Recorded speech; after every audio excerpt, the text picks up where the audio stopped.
Parce que vous savez que quand les travailleurs sont à l'étranger, ils contribuent, ils cotisent, et leurs employeurs aussi cotisent pour eux pour les charges sociales.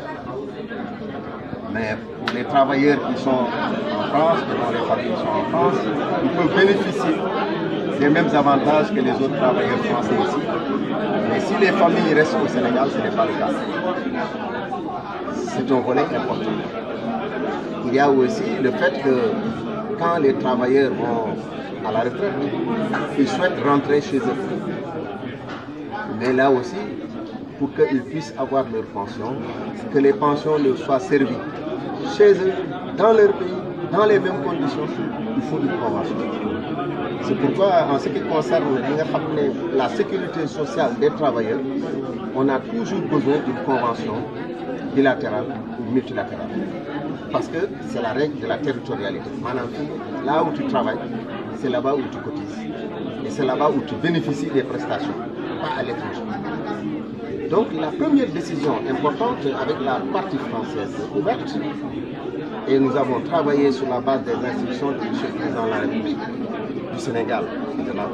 le Président de la République de France, pour que notre convention soit l'une des conventions les plus modernes. Et je pense que la première décision qu'on a prise et qui va permettre de comprendre l'importance des avancées, c'est que tout ce qui est portabilité entre la France et les autres pays de l'Union européenne ont été transposés dans notre convention. Ça veut dire que si vous prenez un autre pays de l'Union européenne, où le travailleur a travaillé en France, quand il va retourner dans son pays, tout ce qu'il peut apporter comme portabilité en termes de droit, en termes de sécurité sociale, cette portabilité est transposée dans notre convention. C'est une innovation majeure, importante, pour comprendre l'ampleur des réformes. Deuxièmement, il y a le fait que les allocations familiales qui existaient entre le Sénégal et la France et qui sont payées sur le territoire sénégalais n'ont pas été réévaluées depuis 2002.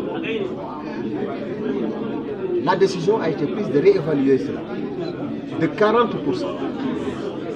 Et c'est important. Et à partir du 1er avril 2016, ça veut dire que les familles qui sont restées au Sénégal et dont les enfants sont restés au Sénégal, qui percevaient leur allocation familiale, verront à partir de janvier 2016 leur allocation réévaluée de 40%. C'est extrêmement important. Ensuite, il y a le volet de la maladie qui ne faisait pas partie de notre convention, qui est maintenant intégré dans la convention. Ici, ajoute que beaucoup de questions techniques qui étaient liées aux accords intercaisses entre l'IPRES et les caisses françaises, entre la caisse de sécurité sociale et les caisses françaises, toutes ces activités intercaisses où on avait enregistré un certain nombre de dysfonctionnements liés au remboursement des dépenses effectuées ou bien à la prise en charge de certaines dépenses comme des dépenses liées aux dialyses, etc., ont été revisitées et réintégrées dans notre dispositif actuel de la Convention. Ça veut dire que tout cela qui correspond à des demandes de la diaspora qui figuraient dans le mémorandum que la diaspora avait remis à M. le Président de la République vient de connaître leur terme.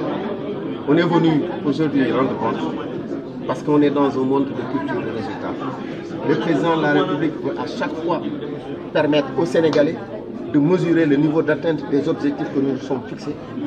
Et je pense que pour cette grande initiative, la présence massive de la diaspora, à côté de son Excellence, Monsieur l'Ambassadeur, en présence de cette délégation, je me retrouve avec mon ami, Monsieur le ministre Morgon, nous avons pu constater que la diaspora est venue en masse. Nous allons les accompagner dans le processus de partage, dans le processus de vulgarisation, dans le processus d'information, parce que ce sont de nouveaux droits, ce sont de nouvelles possibilités qui sont ouvertes dans la Convention.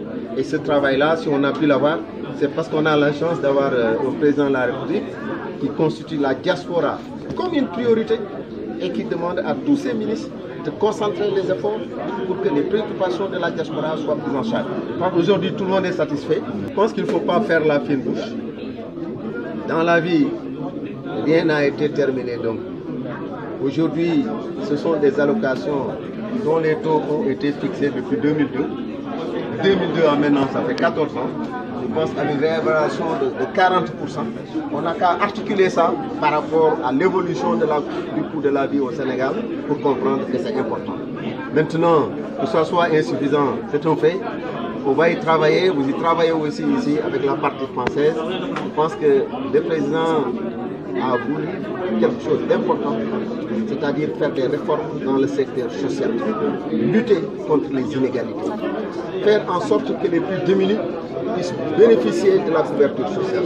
C'est pourquoi il a mis en œuvre d'autres projets qui ne sont pas exportables et qui sont au Sénégal. Vous savez, les bourses de sécurité familiale, c'est 300 000 familles de transfert financiers à 300 000 familles. Vous avez la couverture maladie universelle. Vous avez aussi le fait qu'au niveau du Sénégal, nous avons des prestations pour ceux qui sont admis à la retraite, des prestations qui ne sont pas exportables, comme le plan Sésame, pour ceux qui ont plus de 60 ans. Les prises en charge sont des prises en charge gratuites. Je pense qu'il faut mettre le tout dans un tout. Le président de la République, sa préoccupation, c'est que les travailleurs soient mis dans d'excellentes conditions. Ses premières mesures sont allées dans le sens de la baisse de la fiscalité sur les salaires, dans le sens de l'augmentation des pensions de retraite, dans le sens de la diminution du coût du loyer, dans le sens de créer les conditions pour que notre pays puisse avoir plus de richesses et toutes ces richesses partagées, nous arriverons à quelque chose de mieux. Ne faisons pas la fine bouche, c'est de grandes avancées et je pense qu'aucun des gouvernements précédents n'a pu le faire. Aujourd'hui, il faut le constater et c'est avec fierté qu'on a fait le compte rendu et la diaspora l'a reconnu et je pense que ça ouvre de nouvelles perspectives et d'autres pas viendront.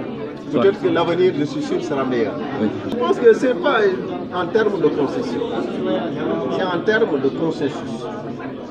C'est-à-dire que quand on élabore, nous, le projet d'avenant, on est parti de dysfonctionnement qu'on a constaté et qui avait permis de dire dans le mémorandum de la diaspora que les travailleurs sénégalais étaient défavorisés par rapport aux autres pays. On est parti de ça. Il faut régulariser. Il y a des normes en matière d'avenant, en matière de convention de sécurité sociale, il y a des normes. C'est pourquoi il faut discuter.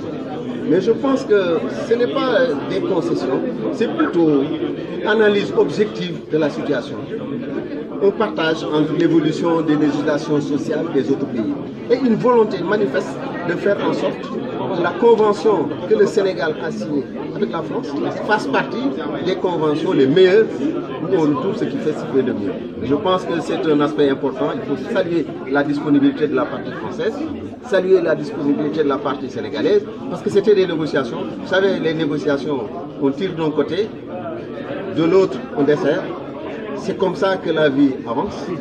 Ce ne sont pas les positions maximalistes qui permettent de régler la question, mais on a du nouveau départ. Savourons déjà ce qu'on a comme victoire, comme élément positif pour la diaspora.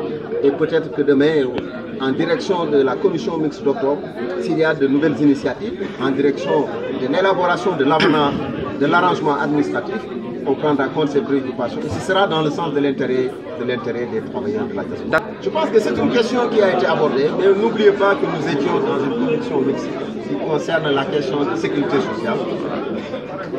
Cette question que vous abordez ainsi que la carte de retraité intéresse aussi d'autres ministères. C'est pourquoi ça a été noté dans le document et nous avons remis un mémorandum à la partie française et on s'est retenu de dire qu'en octobre, on va discuter de ces questions en présence des ministres qui sont concernés, en l'occurrence les ministres de l'économie, des finances et du plan, qui ont une prérogative propre en ce qui concerne le problème de l'unicité fiscale que vous avez évoqué. D'accord. Juste une question pour terminer. Expliquez-nous concrètement l'année signé.